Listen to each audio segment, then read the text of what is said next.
zinapatianwa Cape Town.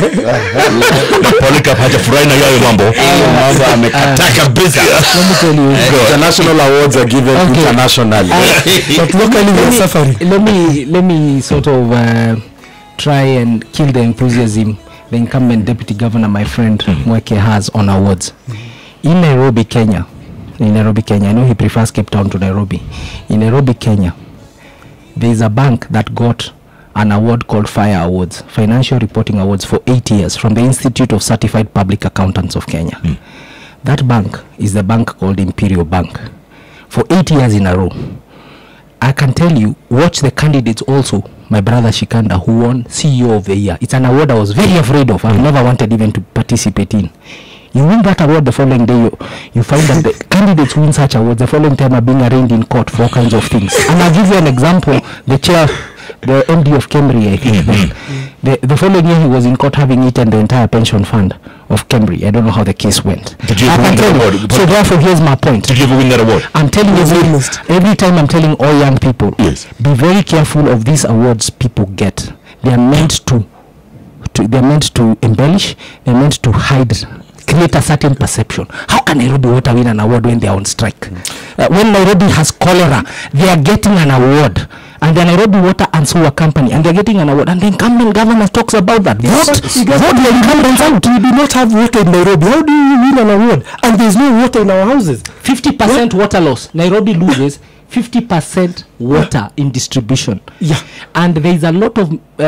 so they have challenges. In fact, when I saw them buy a whole page, 2 pages to announce these awards in the newspaper, that's the time I know they are campaigning for us. Thank you very much. Jonathan. So Jeff, yes, I think what our opponents here are saying is that they don't believe in the Emmy Awards, they don't believe in the Grammy Awards, they don't believe in the Oscar Awards. Awards are completely nonsense. Just because there are some unscrupulous people here in Kenya that have been able to win awards unfoundedly, it doesn't mean that Kenyans cannot be recognized abroad. This was a continental award given to a Kenyan CEO. If you ask me, I am completely proud of that. And I am shocked that people who want to lead this city, which is the capital city of this region, would go and rubbish an international accolade that a Kenyan has won. I mean, and just let me tell you what patriotism is all about. And I think this is a very serious thing because we want to tell Kenyans what it means to be a leader. I mean, I am in NASA.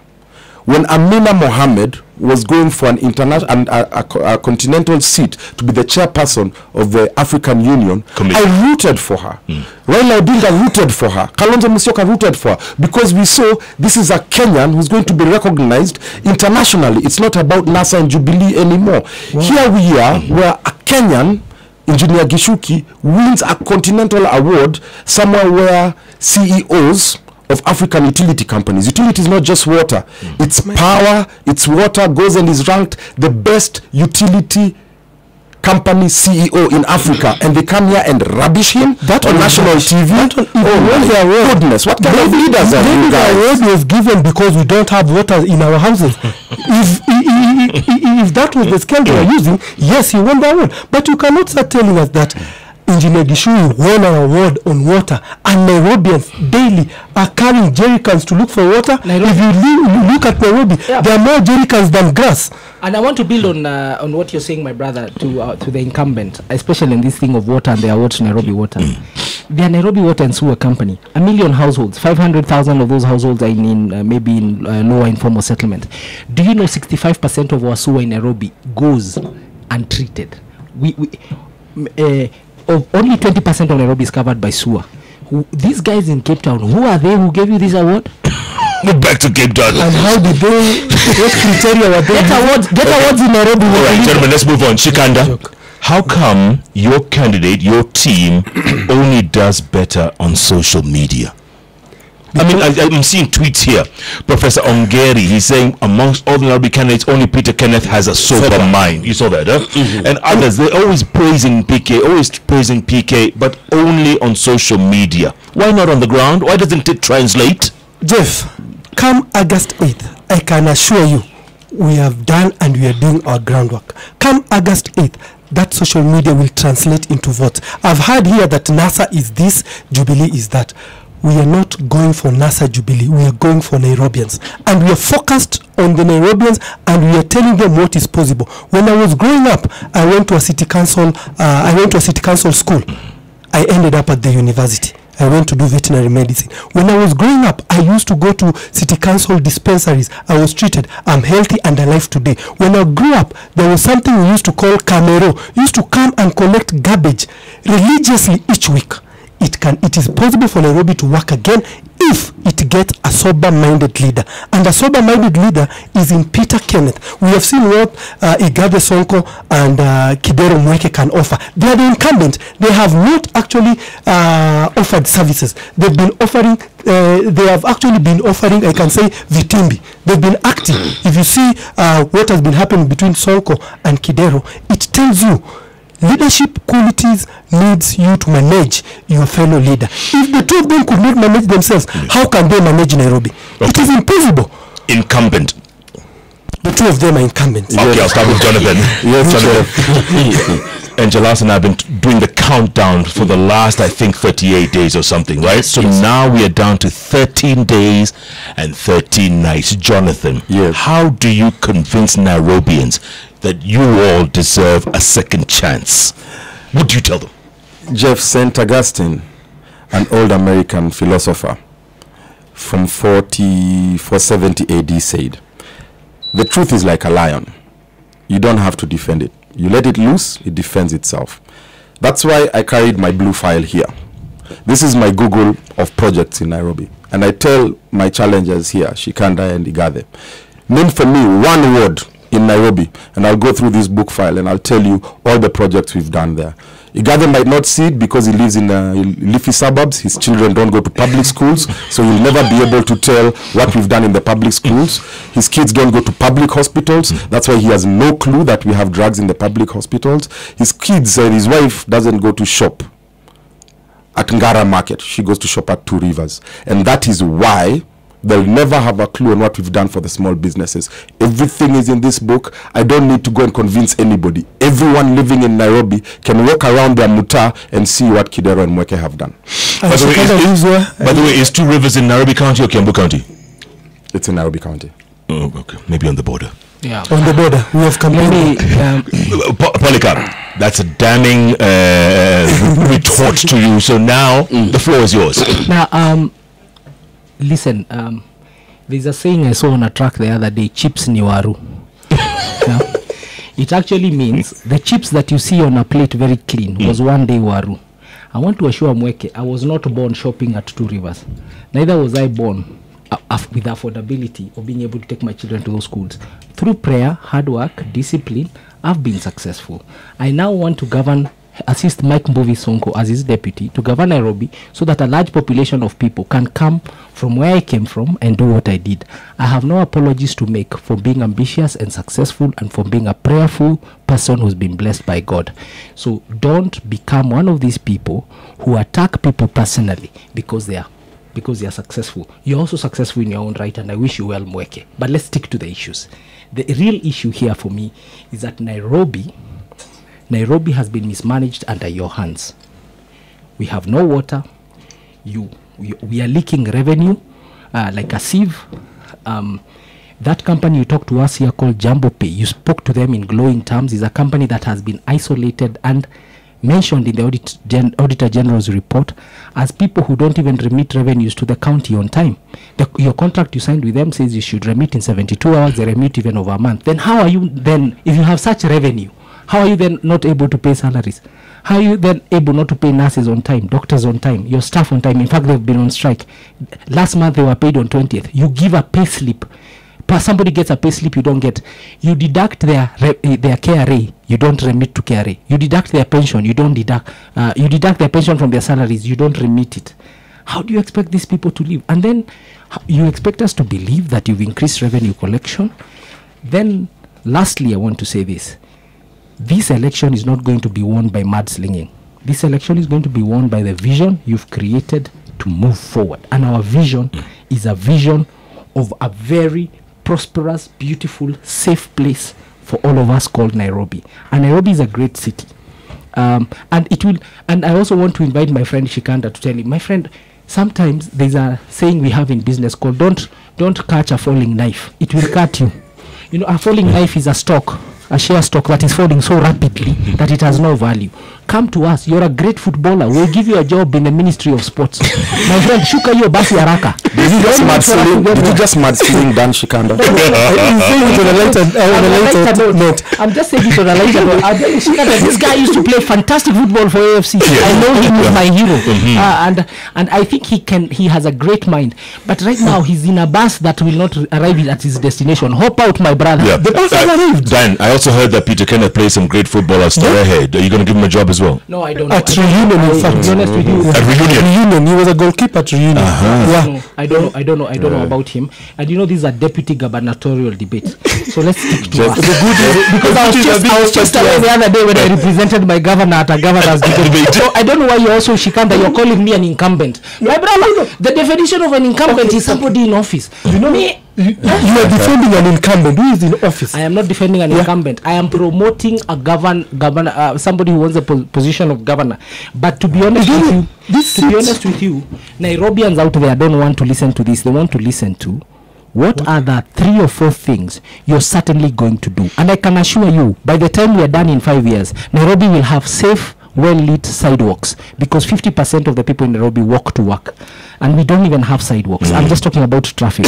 We can assure you, you're going to get health centers that are well managed with medicines that KEMSA supplies to. You're going to also get proper financial management. There'll be an asset register of both liabilities and assets. These guys don't even have an asset register. And land grabbing. Jeff, you'll allow me to stand by. I'm going to give you for last, Jonathan, because you're the incumbent. Dan, you've heard Polycarp. Yes. You've heard his thoughts. You've heard his vision for his team. I'm going to ask you the same question. How are you and your team, PK, going to make Nairobi great again? This is your platform. We are going to make Nairobi great again by further devolving everything into counties. You see, Jeff, for you to reach Nairobians, you have to go at their doorstep. We want to engage the youth. We want to engage the women. We want to engage the residents of Nairobi. It's very interesting. We have money in Nairobi. There is finances. There is work to be done, like collecting garbage, making those pavements, doing business, and yet there's nothing happening in Nairobi. We want to engage the vast human resource we have, which is unemployed. We want them to do the jobs that we are seeing the city not doing. We need to reconstruct our infrastructure. We need actually to make sure that we have water in the houses. How will water come into houses? By us engaging the youth to lay down pipes and paying them so that we can start generating employment. 2, we want to engage sports, our youth into sports and art. This is an economic venture where we can engage them and create opportunities for them. We want to work for people of Nairobi. We don't want to work for leaders who think that they are there by the grace of the parties that have actually nominated them. We are coming to focus on the people, and that's why we want to devolve so that each constituency is self-contained and everything is done at the constituency level and create employment for our youth who have been unemployed for so long. Okay, Jonathan Mweke, you get the last word in this. How are you going to make Nairobi great again? Well, it's not how we're going to make Nairobi great again. What is it we're going to continue doing to ensure that we are able to sort out Nairobi? We've not finished some projects. One of our flagship projects was the urban renewal program. Jeff, do you know that the last time any city houses were built were in the 1970s, which was Buruburu City Council estates? Right now we have 17,000 estates, houses that are owned by the city. We have a plan to build 14,000 of them. We have already found the sites. There's Pangani, there's Ngara, Old and New Ngara, there's Jivanji, there's Suna Road, there's Ngong Road. 14,000 low-cost, affordable, decent, safe housing. Contracts have been given. We're just waiting on Ministry of Lands to finish the title deed process. In about 2 or 3 months, we'll have broken ground on that. 17,000 units in 50 years, 14,000 units in 4.5 years. So that's one of the things that we want to continue to do as we come in our next term. On traffic management, hopefully we'll be able to get a senator this time who will help us pass the bill. Polycarp Igathe was wrong when he said the president gave an executive order. Everything nowadays has to be put into law. President does not make laws. It goes into parliament. And that's why that board is not set up like Polycarp said it was. I'm the incumbent, I know, and one of our ministers would be sitting on that board. The board is not set up because there's no act of parliament to give the parameters on how that organization or entity would be formed. So hopefully we'll get a senator who will do their job and enable us to pass NAMATA. Then in the next term, we'll have our light rail system. We'll have our BRT, that's rapid bus transport system. And we'll be able to fix the traffic issues in Nairobi. I'd like to note that Senator Sonko, when the other day was asked how he's going to do traffic, and why I say Senator Sonko is because Polycarp here did not explain how he was going to do the traffic management. He said to fix traffic in Nairobi, he's going to turn Uhuru Park into a matatu terminal. No, I mean, come on. Wangari Maathai won an award being a Nobel Peace Prize person, first person in Africa to get that, because she stripped naked as a mother to save Uhuru Park. Sonko wants to turn it into a matatu terminal. All right. Sonko also said he's going to build a parking lot of 2,000 cars. You don't fix traffic by building parking lots. You fix traffic by putting in a mass transit system, and that's what we're going to do in the next term as one of our priorities. The last priority we're going to do in the next term is we're going to push for the management of primary schools and secondary schools to come back to the county. They've been mismanaged because they're a national function. This Jubilee government has refused to give us the mandate to be able to maintain primary and secondary schools. They're in a mess. We're going to do that so that we can ensure that our children go to school in a safe, clean environment that's conducive for learning. All right, gentlemen, Polycarp Igathe, Jonathan Mweke, Dan Shikanda, 3 running mates of 3 candidates for the governorship of Nairobi County. I know there's one thing in common that you all have. You definitely love this city of yours, Nairobi, and we wish you all the very best of luck. And as we leave this interview, Jalas and I dedicate this song to you. It's Nairobi by Mayonde featuring Stony Jiwe. Asante. Asante. It's the Hot Breakfast with Jeff and Jalango.